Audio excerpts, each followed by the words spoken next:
O Senhor esteja convosco. Proclamação do Evangelho de Jesus Cristo, segundo Marcos. Alguns dias depois, Jesus entrou de novo em Cafarnaum. Logo se espalhou a notícia de que ele estava em casa. E reuniram-se ali tantas pessoas que já não havia lugar nem mesmo diante da porta. E Jesus anunciava-lhes a palavra. Trouxeram-lhe então um paralítico, carregado por 4 homens. Mas não conseguindo chegar até Jesus por causa da multidão, abriram então o teto, bem em cima do lugar onde ele se encontrava. Por essa abertura, desceram a cama em que o paralítico estava deitado. Quando viu a fé daqueles homens, Jesus disse ao paralítico: Filho, os teus pecados estão perdoados. Ora, alguns mestres da lei que estavam ali sentados refletiam em seus corações: como esse homem pode falar assim? Ele está blasfemando. Ninguém pode perdoar pecados a não ser Deus. Jesus percebeu logo o que eles estavam pensando no seu íntimo e disse: por que pensais assim em vossos corações? O que é mais fácil? Dizer ao paralítico: os teus pecados estão perdoados? Ou dizer: levanta-te, pega a tua cama e anda? Pois bem, para que saibais que o Filho do Homem tem na terra poder de perdoar pecados, disse ele ao paralítico: eu te ordeno, levanta-te, pega a tua cama e vai para a tua casa. O paralítico então se levantou e, carregando a sua cama, saiu diante de todos. E ficaram todos admirados e louvavam a Deus dizendo: nunca vimos uma coisa assim. Palavra da salvação.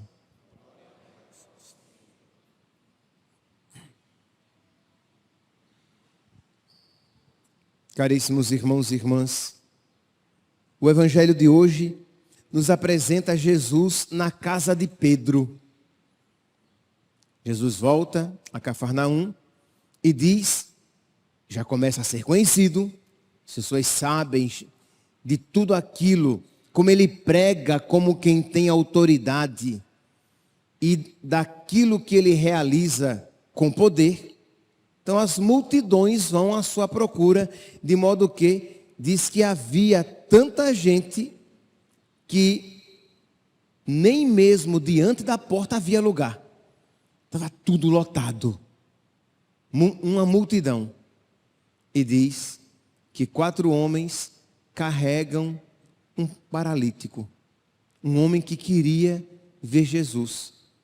Mas aquela casa onde Jesus estava, que é símbolo da igreja, estava tão cheia que havia dificuldade de Jesus, de o paralítico chegar até Jesus. E o que é que os homens fazem? Esses homens têm uma fé movida pela caridade, uma fé determinada, uma fé que encontra caminho quando tudo parece fechado. É uma fé imitável, que nós deveríamos analisar e imitar uma postura semelhante. Isso é, eles encontram um caminho quando parece tudo impedido, tudo fechado. Eles poderiam dizer: não dá. Não dá, muita gente, como carregar esse paralítico aqui, ele vai acabar caindo da cama que nós estamos carregando. Entendeu? Esse povo todo, tem tanta gente aí que nem precisa e está aí. A gente encontra explicação para tudo. Tanta gente aí está só curiosando, nem precisa. Vamos voltar. Aí você joga a culpa nos outros, porque a culpa é sempre dos outros, e você volta. Não, eles não fizeram isso. O que nós podemos fazer? A situação está difícil, mas algo pode ser feito. Então eles fazem algo inusitado. Eles que exige esforço, sacrifício, confiança, um certo risco, porque eles destelham a casa no local, acima do local onde Jesus estava, e descem o paralítico por aquele buraco em cima do teto. Isto é, eles estavam dispostos mesmo, eles não estavam dispostos a aceitar de braços cruzados a paralisia do amigo. É algo, repito, imitável. Quando você vê alguém paralisado, e você diz, não, eu preciso fazer alguma coisa. Não estou aqui falando necessariamente no sentido físico, mas estou falando aqui no sentido espiritual. Então eles carregam no ombro, eles tomam como sua a dor alheia. É caridade. E eles dizem, não, ele não pode ficar paralisado assim a vida toda, vamos tentar fazer alguma coisa. E diz que Jesus, quando viu a fé daqueles homens, disse ao paralítico, filho, os teus pecados estão perdoados. Mas percebe aqui, Jesus viu a fé daqueles homens. Que fé! Jesus ficou feliz em ver aquela fé que age na caridade. É aquela fé, meus santos, claro, sempre precisa crescer, tá? Pelo amor de Deus. Mas é aquela fé do catequista que doa o seu sábado, ou o seu domingo, ou um dia da semana, a sua noite, uma noite, para tirar da paralisia tantas pessoas, para que elas aprendam e consigam caminhar nos caminhos de Deus e chegar a Deus. É aquela fé movida pela caridade, daquele que se coloca, é escolhido e se coloca à disposição para ser ministro extraordinário da comunhão e visita os doentes, leva a Eucaristia, o consolo da palavra. É aquela fé da pessoa que se doa na comunidade, em algum ministério, em algum serviço, em alguma pastoral, porque quer fazer o bem, porque não quer ver paralisada uma comunidade, não quer ver paralisados os fiéis. Não, aquilo que eu puder fazer para que as pessoas possam caminhar para Deus, ter acesso a Deus. Precisa crescer, sem sombra de dúvidas, mas é a fé de quem se doa no ministério da gravação, porque quer que essa palavra chegue a outras pessoas. Então, esta fé que age na caridade, foi esta fé que Jesus ficou feliz em encontrar.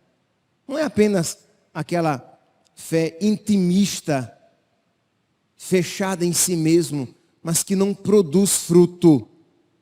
Mostra-me a tua fé pelas obras, porque a fé sem obras é morta. E a fé desses homens era viva. Jesus viu o sacrifício a que eles se impuseram. E Jesus então, com o coração cheio de alegria, Jesus dá um presente infinitamente maior. Deus não se deixa vencer em generosidade. Repito, guardem isso. Deus não se deixa vencer em generosidade. Se você for generoso com Deus, e você já será por graça de Deus, Deus será ainda mais. Então, quando Jesus viu aquela fé, a fé daqueles homens, Jesus disse ao paralítico, filho, versículo 5, quando viu a fé daqueles homens, Jesus disse ao paralítico, filho, os teus pecados estão perdoados. Interessante aqui que está óbvio, né, meus santos? Que o paralítico foi carregado Porque eles, como tinham ouvido falar que Jesus realizava milagres, eles estavam esperando que o paralítico voltasse a andar. Mas Jesus sabe, meus irmãos, que existe uma realidade muito mais danosa do que a simples paralisia do corpo, mas a paralisia da alma. De modo que antes de tocar o corpo, Jesus toca o coração. Antes de restituir a capacidade do movimento, Jesus restitui a graça, para que aquele paralítico tenha acesso ao que verdadeiramente importa: o céu, a salvação, Deus. E aqui ninguém pode dizer que Jesus deu menos do que aquele paralítico precisava. Jesus deu mais. Percebe aqui, meus irmãos? Então é mais importante, e isso é imprescindível, que você se catequize, se evangelize, para que isso fique cada vez mais claro e mova as suas ações. É muito mais importante ter os pecados perdoados do que ver, andar, falar, viver esta vida. Porque é claro que quando Jesus concede ao paralítico esta graça, Jesus estava concedendo algo que sabia que era muito mais importante para ele. E é por isso que Jesus dotou a sua igreja com o ministério do perdão. Nós podemos receber este mesmo perdão de Deus. Então vamos lá, não vamos desperdiçar essa graça. Isto é, procurar a confissão, fazer uma confissão verdadeira, uma confissão profunda, uma confissão que de fato transforme a sua vida.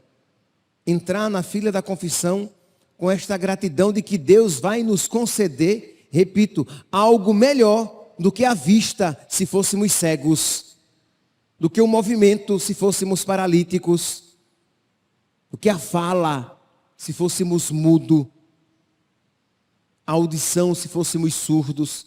Mas a pergunta: você acredita nisso mesmo?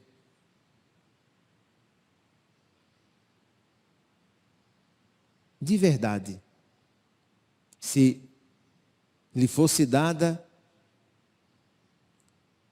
feita a proposta de você sempre terá o perdão de Deus, mas você perderá a visão, a sua resposta seria rápida e imediata, escolhendo a coisa certa?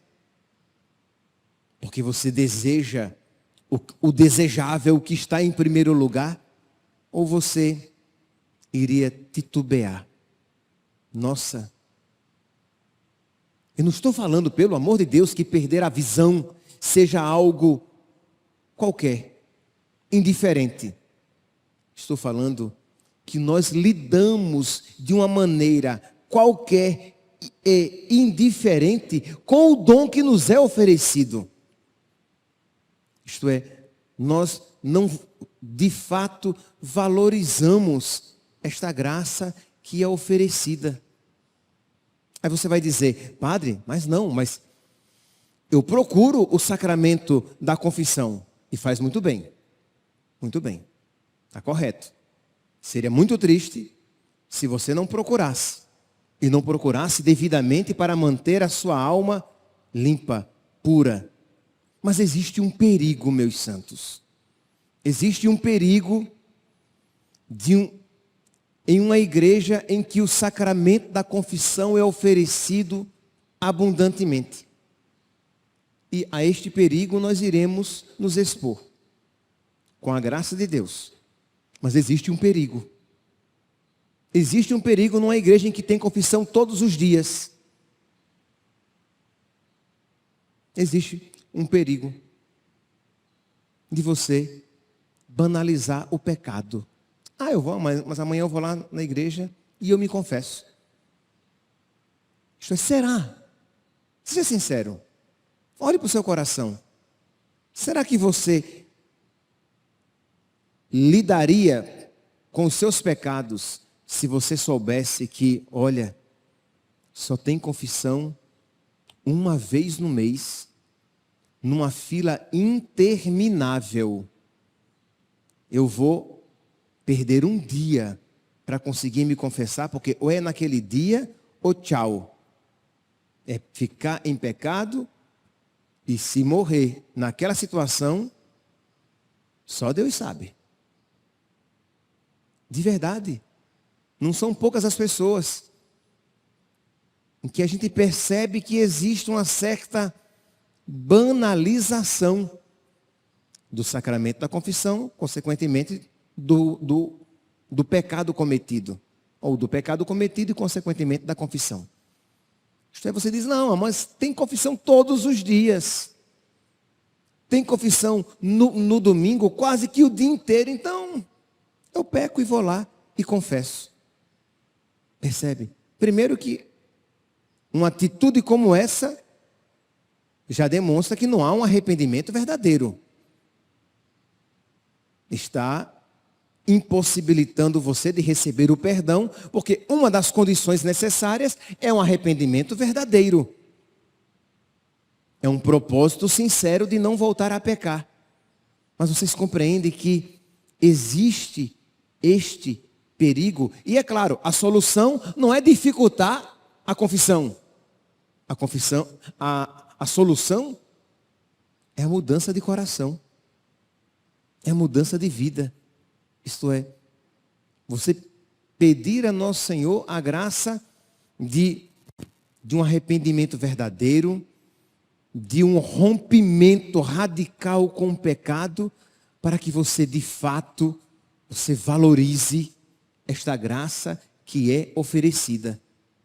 Isto é, quando Jesus deu este presente ao paralítico, Jesus sabia que estava dando a ele uma graça maior e melhor do que andar. E esta graça nós temos cotidianamente nesta igreja. E qual é a sua postura espiritual? É verdade, vocês vão dizer, mas padre, mas Jesus depois curou o paralítico. Curou. O paralítico saiu andando, mas Jesus curou por quê? Para mostrar que o Filho do Homem tem poder de perdoar pecados sobre a terra. Para mostrar que aquilo que a ele foi dado foi verdade, Jesus o curou. Percebe que a cura física foi apenas uma ocasião para manifestar a verdade e o valor do que antes tinha sido concedido, o perdão dos pecados àquele homem. E repito, a igreja de Cristo foi dotada com esta graça. Os ministros ordenados, eles são instrumento. Eles agem na pessoa de Cristo e perdoam os pecados. Que nós busquemos. Que nós de verdade busquemos esta graça que nos é oferecida e busquemos com zelo, com alegria. Mas busquemos de fato com toda a responsabilidade, com o zelo, com a coerência, com o arrependimento necessário. Senão, você vai crescendo na malícia. Você vai pecando e confessando.